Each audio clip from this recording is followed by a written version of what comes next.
true. Nervous. Very, very dreadfully nervous I had been, and am. But why will you say that I am mad?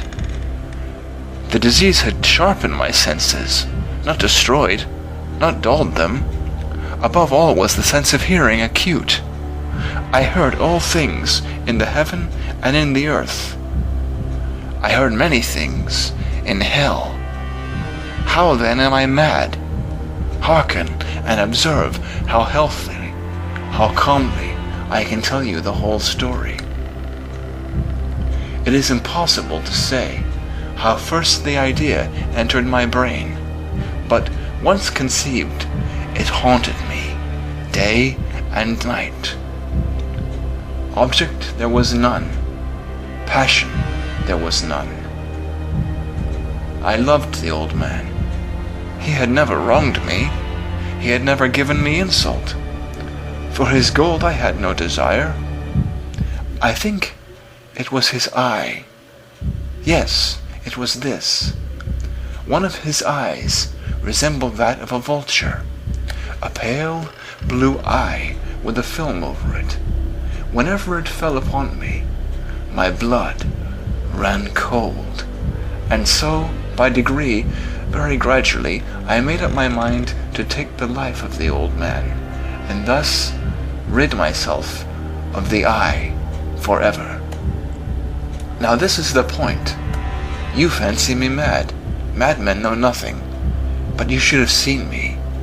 You should have seen how wisely I proceeded, with what caution, with what foresight, with what dissimulation I went to work. I was never kinder to the old man than during the whole week before I killed him. And every night, about midnight, I turned the latch of his door closed so that no light shone out. And then I thrust in my head. Oh, you would have laughed to see how cunningly I thrust it in. I moved it slowly, very, very slowly, so that I might not disturb the old man's sleep. It took me an hour to place my whole head within the opening, so far that I could see him as he lay upon his bed. Ha! Would a madman have been so wise as this? And then, when my head was well in the room, I undid the lantern carefully. Oh, so cautiously, cautiously, for the hinges creaked. I undid it just so much that a single thin ray fell upon the vulture eye. And this I did for 7 long nights, every night just at midnight. But I found the eye always closed, and so it was impossible to do the work, for it was not the old man who vexed me, but his evil eye. And every morning when the day broke, I went boldly into the chamber and spoke courageously to him, calling him by name in a hearty tone, and inquiring how he had passed the night. So you see, he would have been a very profound old man, indeed, to suspect that every night, just at 12, I looked in upon him while he slept. Upon the 8th night, I was more than usually cautious in opening the door. A watch's minute and moves more quickly than did mine. Never before that night had I felt the extent of my own powers, of my sagacity. I could scarcely contain my feelings of triumph. To think that there I was, opening the door, little by little, and he not even to dream of my secret deeds or thoughts. I fairly chuckled at the idea, and perhaps he heard me, for he moved on the bed suddenly, as if startled. Now you may think that I drew back, but no. His room was as black as pitch, with a thick darkness, for the shutters were close fastened through fear of robbers, and so I knew that he could not see the opening of the door, and I kept pushing it on steadily. I had my head in, and was about to open the lantern, when my thumb slipped upon the tin fastening, and the old man sprang up in the bed, crying out, "Who's there?" I kept quite still, and said nothing.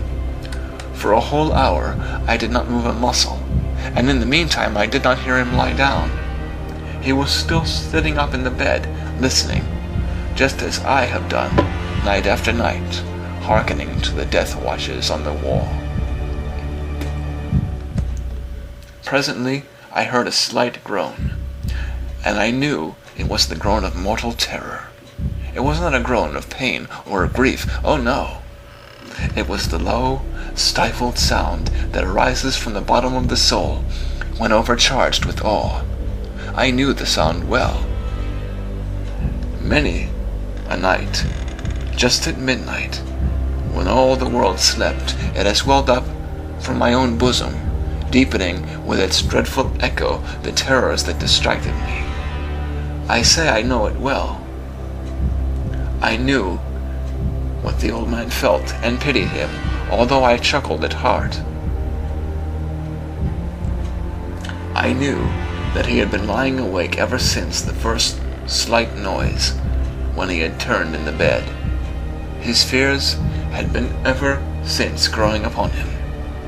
He had been trying to fancy them causeless, but could not. He had been saying to himself, "It is nothing but the wind in the chimney. It is only a mouse crossing the floor. Or, it is merely a cricket which has made a single chirp." Yes, he had been trying to comfort himself with these suppositions, but he had found all in vain. All in vain, because death, in approaching him, had stalked with his black shadow before him and enveloped the victim.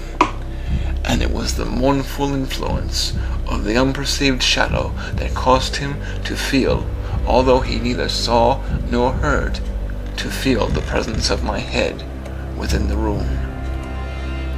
When I had waited a long time very patiently without hearing him lie down, I resolved to open a little, a very, very little, crevice in the lantern. So I opened it. You cannot imagine how stealthily,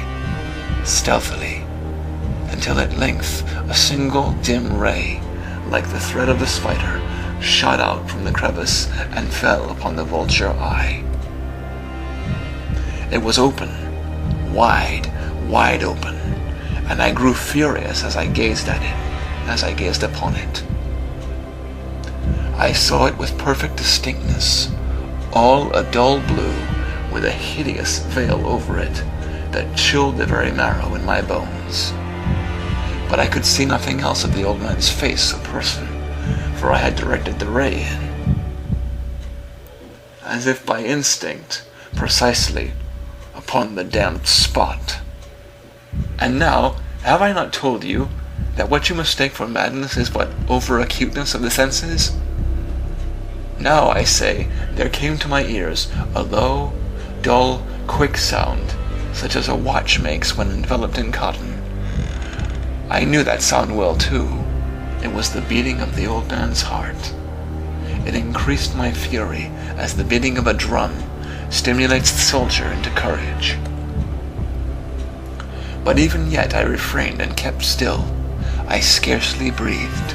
I held the lantern motionless. I tried how steadily I could to maintain the ray upon the eye.